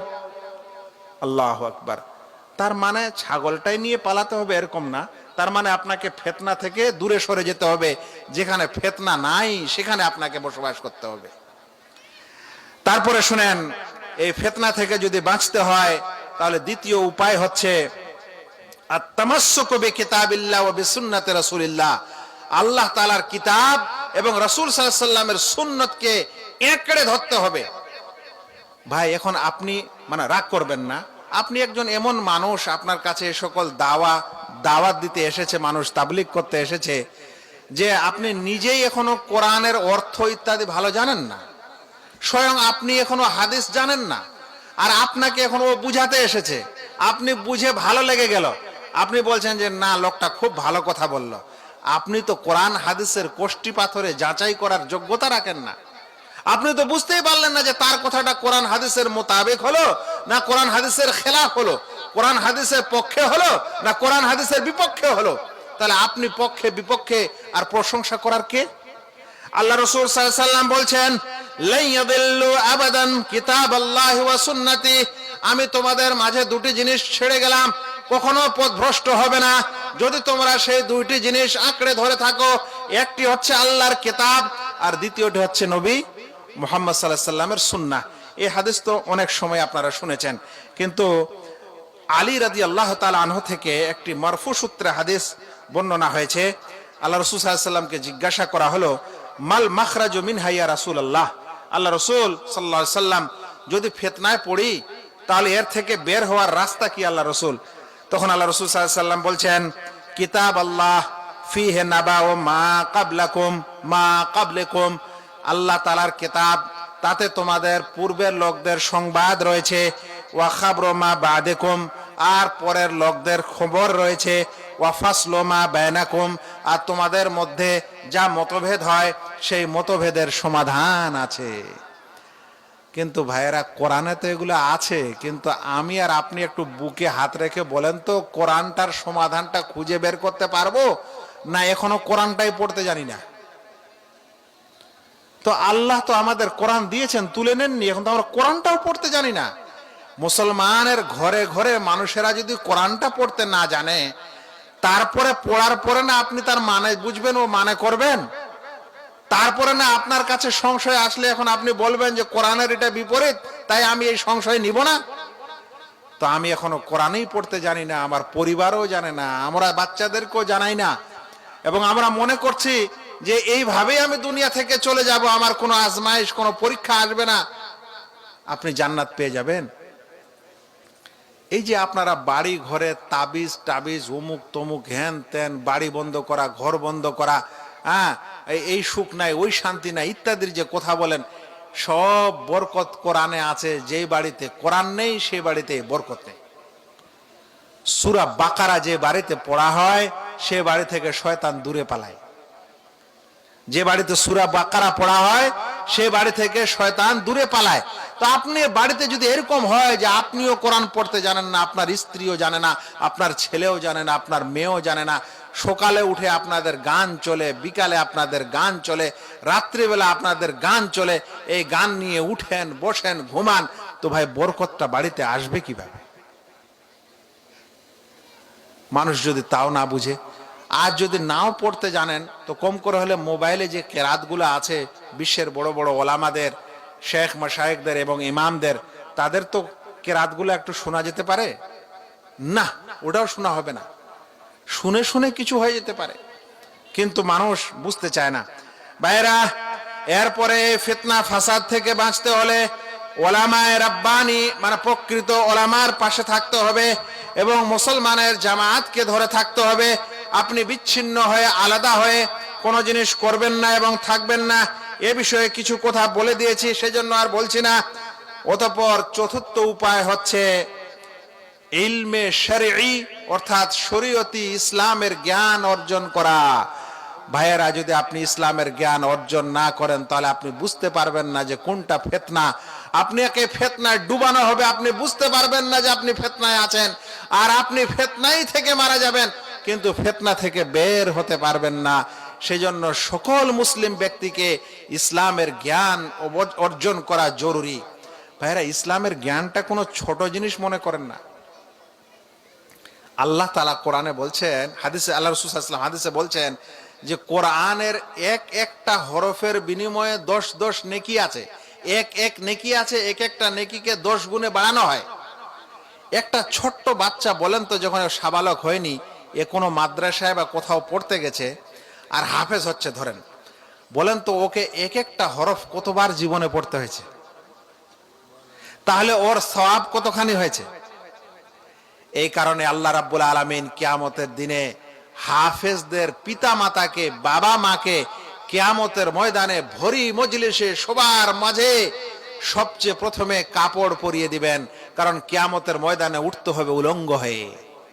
সেই সময় সবচেয়ে প্রথমে ওই পিতা মাতাকে 2 জোড়া 1 জোড়া করে কাপড় পরানো হবে। যে পিতা মাতার ছেলে সন্তানেরা হাফেজ, সেই পিতা মাতা এই সন্তান এর এই কারণে যে কাপড়টা পরবে, আর তারপরে একটা মাথায় তার মুকুট লাগিয়ে দেওয়া হবে। কিয়ামতের ময়দানের মানুষেরা উলঙ্গ, কিন্তু এই মানুষ, তাকে কাপড়ও পরানো হয়েছে, মাথায় মুকুটও পরানো হয়েছে। সেই মানুষ বুঝতে পারবে না যে আল্লাহ এটা কেন আমাদের এরকম করা হলো। তারা আল্লাহকে খুব আস্তে করে বিনয়ের সাথে বলবে, আল্লাহ আমাদেরকে কেন এরকম করা হচ্ছে? তখন আল্লাহ বলবেন যে তোমার ছেলে কোরআন মুখস্থ করেছে বলে তোমাকে এই সম্মান দেওয়া হচ্ছে। হ্যাঁ ভাই, বলেন তো, পিএইচডি করে যদি আসেন 10টাও এই সম্মান পাওয়া যাবে? তো কিভাবে কোরআনকে অবহেলা করবেন? কিভাবে কোরআনের শিক্ষাকে অবহেলা করবেন? কিভাবে একজন হাফেজকে অবহেলা করবেন? কিভাবে একজন হাফেজকে আপনি যদি এই কথা বলেন যে এরা সমাজে কিছু করে না, আপনি কিভাবে অবহেলা করতে পারেন? আর এটা তো হাফেজের বাবা মায়ের জন্য এই সম্মান, স্বয়ং ওর জন্য কি হবে জানেন? এ পড়ো রাত্তিল, তুমি যদি চাও তো কিরাত করে পড়ো, চাও তো জোরে জোরে পড়ো। যত দূর পর্যন্ত পড়তে থাকবে তোমার মর্তবা, তোমার মর্যাদা আমি অত দূর বাড়াতেই থাকবো। শেষ যেখানে তুমি থেমে যাবে সেখানে তোমার মর্তবা থামবে, নচেত তোমার মর্তবা মর্যাদা বাড়তেই থাকবে। আল্লাহু আকবার। আজ এই সারা মুর্শিদাবাদ একটা বড় জনসংখ্যা মুসলিমদের, আর খুব ঘন জনসংখ্যা, কিন্তু ভাইয়েরা আমার সঙ্গে গল্প করে বলছেন যে শেখ, আমাদের এই এরিয়াতে কোনো ভালো আলেম নাই। মানে আলেম পাশ করা, ভালো আলেম তো দূরের কথা, মানে আলেম পাশ করে এসেছে, দাওরা পাশ করে এসেছে, শেখ এরকম লোক পাওয়া যায় না। আমি বললাম যে কয়জন মাদানি আছে? তো ঘুরে ফিরে 3-4 জন কোন রকম করে নাম পৌঁছাচ্ছে। মানে দেশেও ইলিম অর্জন করেছে, বাইরেও গিয়ে ইলিম করেছে, পাওয়া যাচ্ছে না। তো এখন যদি আমরা নিজের এই রত্নকে নিজেই হারিয়ে ফেলি, তাহলে ভাই কাকে দোষ দিতে যাবেন? দোষটা তো স্বয়ং আমাদের। শিক্ষা দেন সন্তানদেরকে, যে শিক্ষা আপনাকে দুনিয়া ও আখিরাতে কল্যাণ এনে দিবে। ভাইরা, ফিতনার সময় ফিতনা থেকে বাঁচতে হলে মানুষ যেন বেশি বেশি নেক আমল করে ইবাদত বন্দেগীতে মশগুল হয়। কারণ যারা রাস্তার ওই মোড়ে, ওই চায়ের দোকানে কোনো একটা আলাপ নিয়ে, সকাল বেলায় কোনো একটা কথা নিয়ে আলোচনা শুরু করেছে, সেখানে তাদের চাও গরম, তাদের বাহাসও গরম, তাদের কথাও গরম। এই গরমে গরমে তাদের চলে গেল সকাল থেকে নিয়ে 10টা, তারপরও মজলিস শেষ হচ্ছে না। আবার বিকালে আসবে, আবার ওই ইস্যু খাড়া করবে, আবার সেই কথাগুলি বলবে। আল্লাহ রাসূল সাল্লাল্লাহু আলাইহি সাল্লাম এবং মহান আল্লাহ তাআলা এই সময় মানুষকে ফিতনার সময় বেশি বেশি ইবাদত করতে বলেছেন। রাসূল করিম সাল্লাল্লাহু আলাইহি সাল্লাম বলছেন, আল ইবাদাতু ফিল হারাজ ও ফি রিওয়ায়াতিন ফিল ফিতনা, যখন ফিতনার সময় হবে, যখন বহু কতল এবং হত্যার সময় আসবে, ওই সময় কোনো মানুষ যদি ইবাদত করে তাহলে তার ইবাদত কা হিজরাতিন ইলাইয়া, যেন সে আমার দিকে হিজরতকারী, যেন সে আমার দিকে হিজরত করলো। মানে একজন মানুষ যেমন কোন কাফেরের দেশ ছেড়ে কোন এমন সমাজ ছেড়ে ওই সমাজে চলে যায় যেই সমাজে সে ইসলামের কাজ করতে পারে, ঠিক তেমনি এরকম সমস্যার সময়ে যে মানুষ এই সকল ফিতনার জিনিস বাদ দিয়ে ইবাদতে মশগুল হয়, সে ওইরকমই যেরকম সে সেই দেশ ছেড়ে হিজরত করে আমার দিকে চলে এসেছে। আল্লাহু আকবার।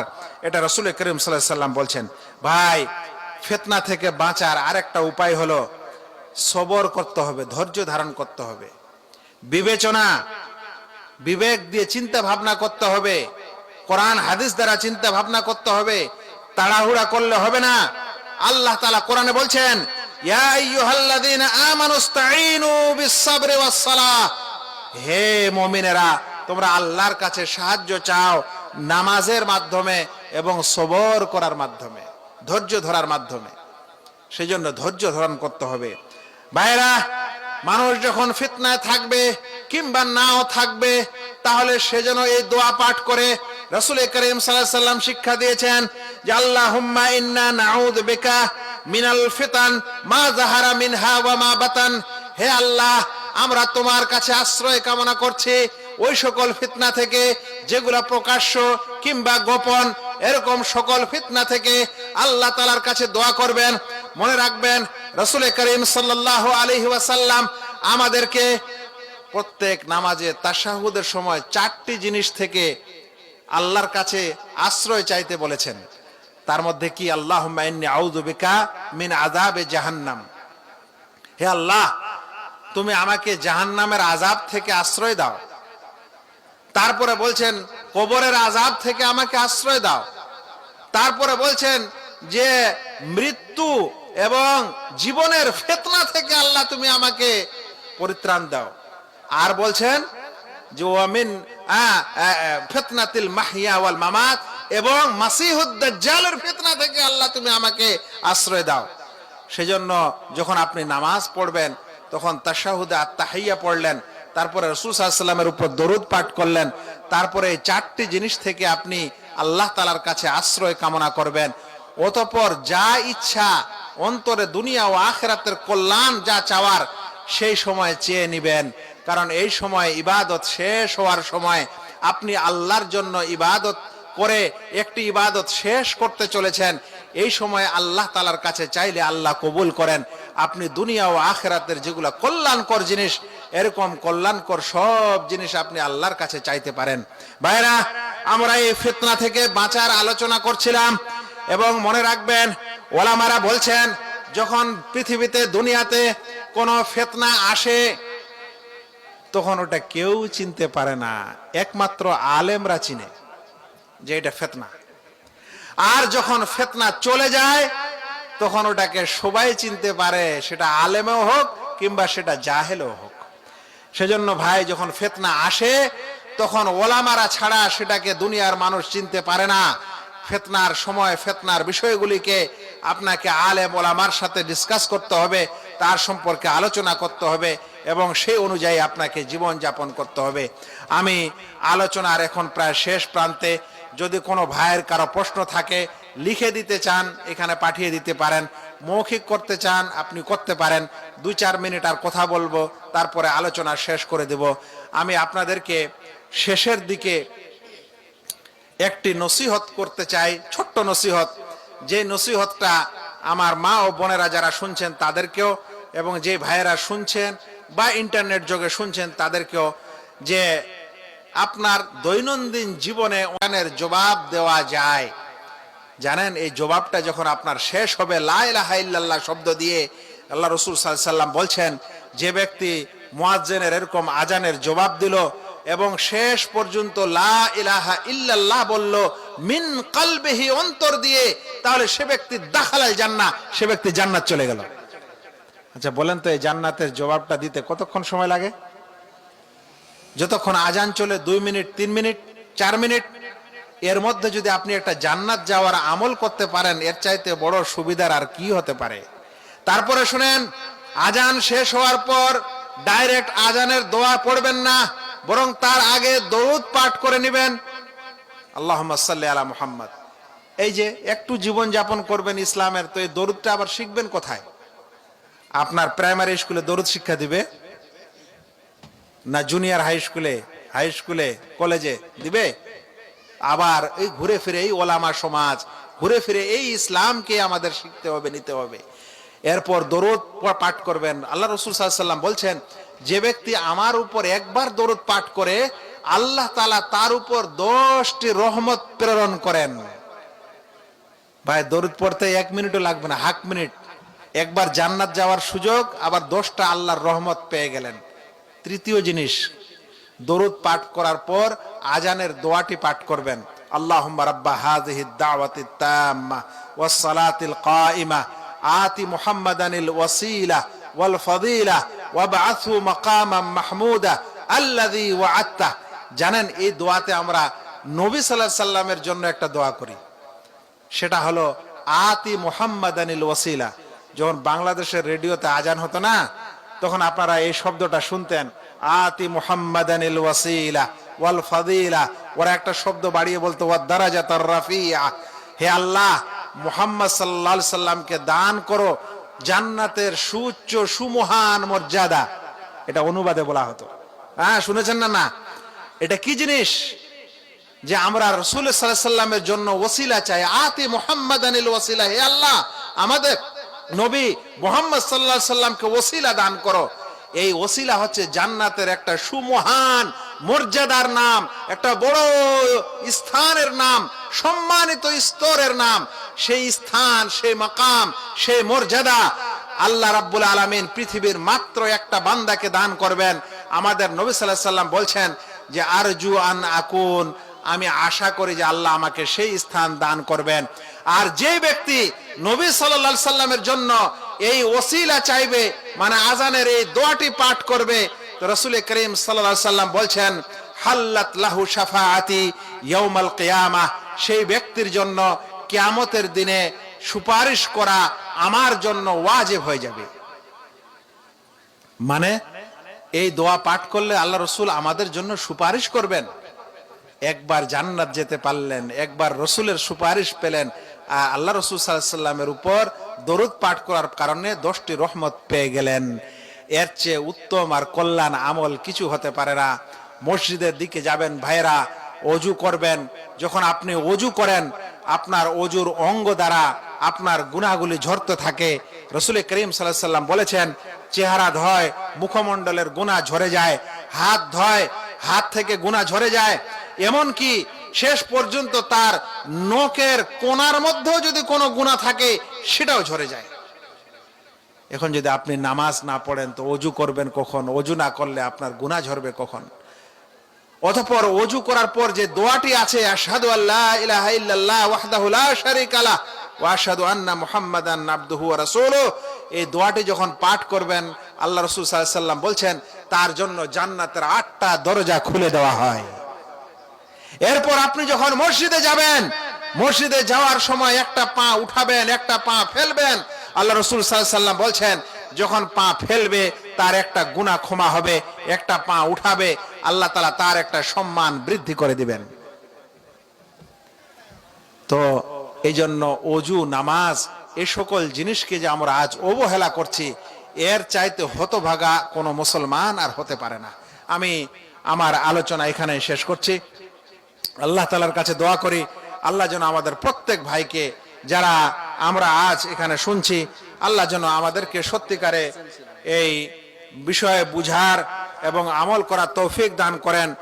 যেগুলো ফিতনা, ছোট হোক বা বড়, সেগুলা থেকে বাঁচার এবং সেগুলা থেকে দূরে সরার আমাদেরকে যেন আল্লাহ তাআলা তৌফিক দান করেন।